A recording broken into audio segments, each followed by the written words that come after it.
What's going on, everyone? Matthew from therighttrader.com here, back again with another update video. I know it's been a while, but I am back, and you can expect some great videos coming in the next couple days and weeks, and a lot more consistency. I know I took a long break, but I didn't really know what type of videos I wanted to make and where to take the channel.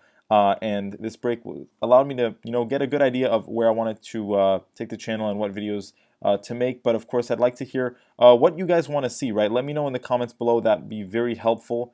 And make sure to leave a like if you're happy that I'm back, and subscribe if you're new. So this is going to just be a quick update video on the current state of the cryptocurrency market, as I haven't given you my thoughts in a while. So we're just going to go quickly over the rankings and then cover a technical analysis of the bigger coins here. Of course, Bitcoin is still number one, the biggest market cap cryptocurrency, and its dominance is very high, as you can see right now. It's up at 65.6%, so this is a very high dominance for BTC, and its market cap is currently at 150 billion, right? Way above any of the other altcoins out there. Ethereum currently at 20 billion. XRP is third spot right now, half of what Ethereum is.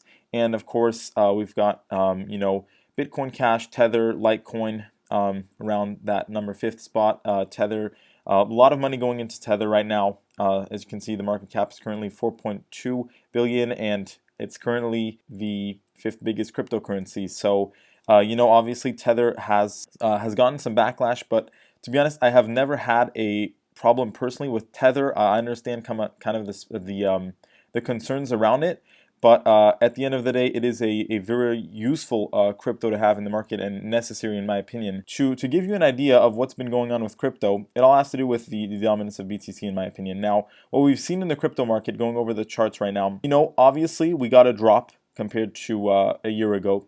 Everyone knows that, but things have started to slow down in a good way, and we're starting to see some stabilization come back, right? Which I think is a good thing.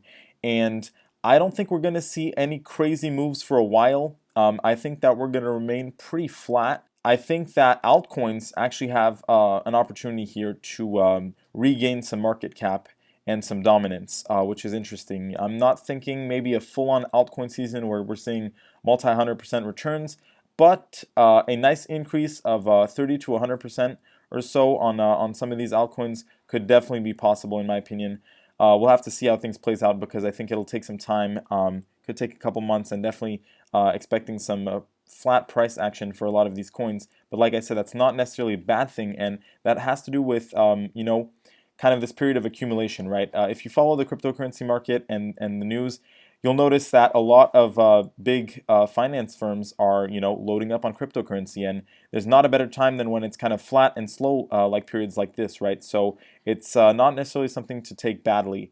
For Bitcoin specifically, we've got a, extended downtrend. Like I said, the drop itself has been slowing down, so we actually do have now a little bit of a base put in that I'll mark right here on the chart. So we've got major support at around 7,200 and 7,300, it looks like, and resistance obviously in that $10,000 area.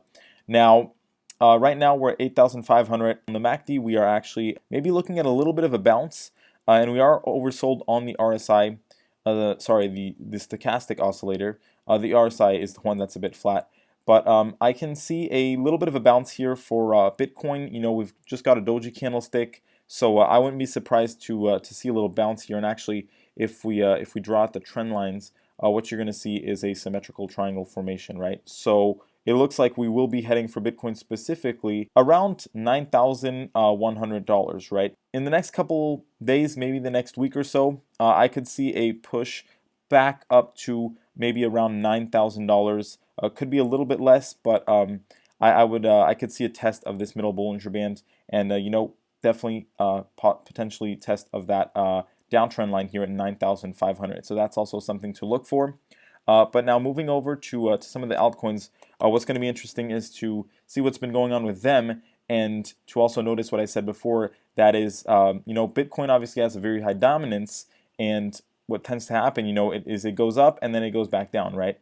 And this is quite high for Bitcoin. Altcoins have been very flat. They had a very rough time, but now we've actually seen some strength come back in, and a lot of stabilization, right? Ethereum, not long ago actually got a breakout about $350. So that a lot of attention was on that. Some people thought that it was a full-on comeback for Ethereum.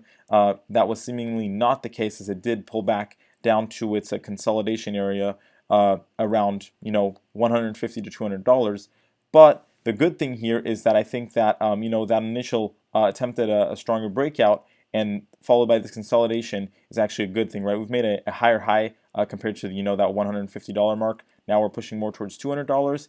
And like I said, I think that if any cryptocurrencies have a nice opportunity to really get some increase here in the next couple months, it's going to be initially altcoins and maybe some slower action for Bitcoin, right? Because altcoins have been in such a prolonged bear market. Now, as far as the indicators here for Ethereum, we're pretty flat on all of them. So like I said, don't expect anything to happen overnight, 50% increase or anything like that.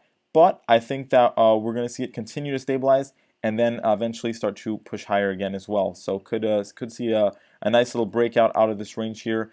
Any move above $200 is going to be something to notice, right, and pay attention to because that could really set a nice little move higher, right? So $200 is the area to notice, and then obviously we don't really want to see it go back below $150. So that's the range right there for Ethereum. We're going to take a look at Ripple next. Ripple, pretty much the flattest cryptocurrency on earth, minus the stable coins, which isn't necessarily a bad thing, right? I mean, this is one where you can't really go wrong buying in these in this 25-cent range. Obviously, that's not financial advice. Nothing in these videos are financial advice, so that's just my personal opinion. But the range is very clear here for XRP. The lower area is around 22. I'd say even 25 is very strong support. And then, of course, we've got resistance at 30 cents, right? We did get a breakout during that little push for the altcoins up to 50 cents. That did not last, however. We're back in the range, and I mean, this range has been going on forever, right? It's been pretty much over a year now that it's been this flat. We aren't as low as that 16-cent range, which is good. This is really a crypto where it's just a matter of seeing it break above 30 cents.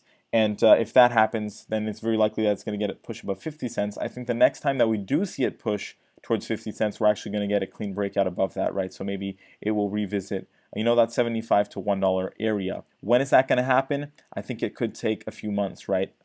At least 2-3 months to see these altcoins push up in a more significant way. For the last cryptocurrency that I want to cover today, it's going to be Litecoin. And excuse the messy chart there. That's on me. I tend to get carried away sometimes when I'm charting with these trend lines and such. But Litecoin currently above 50 cents, which I like. Got a very nice, base over here put in. And that's the case for a lot of these altcoins, right? Like I've been saying, I mean, they've really flattened out, got a nice little bed going and support zone, which will then allow them to pick up the pace, right, as the Bitcoin dominance falls and these altcoins are able to push higher as maybe some of that money flows into altcoins instead of Bitcoin, right? So as far as the indicators, nothing showing any specific moves right now, but we're just going to be looking for staying above 50 cents, preferably 55 cents. For Litecoin specifically, resistance area, 70 cents is the big one, right?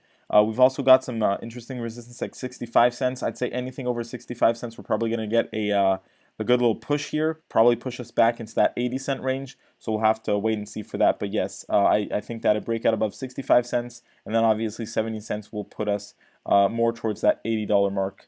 Which really what we want to see for Litecoin, right, is probably get back above $100. That will take some time, of course. First, we need to see these altcoins get that initial push higher, and then I think they're going to start trending higher for a while, and that's where we're really going to see that Bitcoin dominance drop. So that's kind of my overview right now for the cryptocurrency market. Hopefully you found this video interesting. And like I said, if you enjoyed this, make sure to leave a like, subscribe if you're new. We've got a lot of great content coming soon. And let me know if there's anything specific that you guys would like to see. Thanks for watching, and I'll see you next time.